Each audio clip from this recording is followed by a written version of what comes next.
दोस्तों जीवन में ना गिव अप का रास्ता नहीं होना चाहिए। जिसके भी लाइफ में अगर गिव अप का रास्ता है तो यकीन मानो वो जीवन में ज़्यादा वो सक्सेस नहीं हो पाएगा, ज़्यादा वो तरक्की नहीं कर पाएगा, अपने गोल को अचीव नहीं कर पाएगा।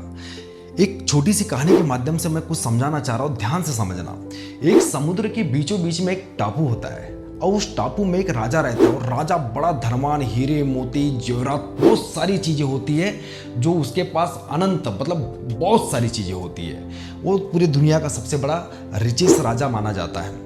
लेकिन जब भी उससे कोई आक्रमण उसके ऊपर आक्रमण करता है, जब भी उसके महल को लूटने की कोशिश करता है, जब भी वो उससे लड़ने की कोशिश करता है तो वो हमेशा हार के आता है। उसका रीज़न ये रहता है क्योंकि वो समुद्र के बीचों बीच में होता है और वो हमेशा अपनी तैयारी के साथ होता है। और जब भी उसके साथ कोई लड़ने जाता है तो वो जहाज का सहारा लेके उससे लड़ने जाता है। तो एक राजा बोलता है कि हम चलो लड़ाई के लिए चलते हैं और उसको हम हरा के आएंगे और वहाँ पूरा कब्जा करके आएंगे, क्योंकि पूरे हीरे मोती जेवरात को हमको पूरा लूटना है। तो जब वो राजा वो लड़ाई के लिए वो समुद्र के बीचों बीच निकलता है जहाज से, तो जैसे वो टापू में पहुंचता है वो क्या करता है, सिर्फ अपने जहाज को, जो जहाज से जाता है उस जहाज को बम से उड़ा देता है, पूरे जहाज को। तो उसके पास सिर्फ दो ही ऑप्शन बचते हैं, मारो या मरो, जीतो या हारो।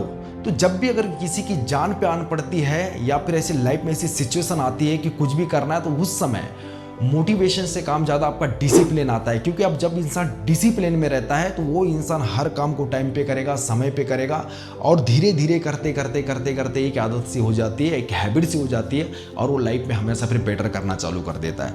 तो बोलना यही चाहता हूँ, अगर वो राजा लड़ाई करते करते करते उसके पास फिर भागने का कोई ऑप्शन नहीं होता, वो या तो मारो या मरो रहता है। और वो राजा यकीन मानो उस राजा को हरा के उसके ऊपर पूरा कब्जा कर लेता है। अगर यकीन मानो दोस्तों, अगर उसके पास भागने का चांस होता, रिटर्न आने का चांस होता, गिव अप करने का चांस होता, तो वो लड़ाई को हार जाता। लेकिन उसने सबसे पहले समझदार वाली बात ये की कि जैसे टापू में पहुंचा उसने भागने के रास्ते पूरे बंद कर दिए। सिर्फ उसके पास एक ही रास्ता था, वो रास्ता था जीतने का, और वो रास्ता था सिर्फ लड़ाई करके कब्जा करने का।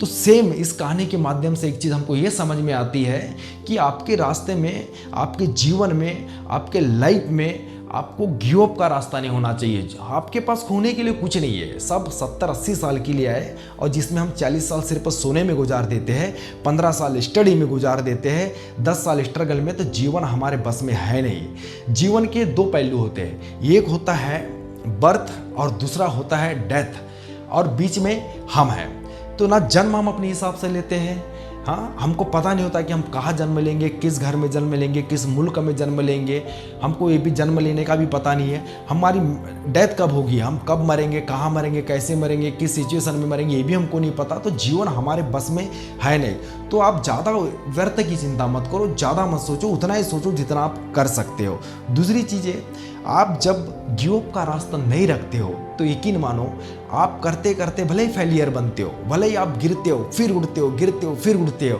और एक दिन आपकी स्किल इतनी अच्छी डेवलप हो जाती है, यकीन मानो आप जब भी फिर कुछ भी करोगे जीवन में वो बेटर करते हो।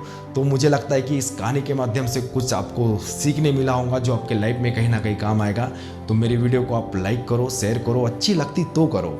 मैं हमेशा बोलता हूँ, ज़बरदस्ती मज़ा नहीं आता। जय श्री कृष्ण।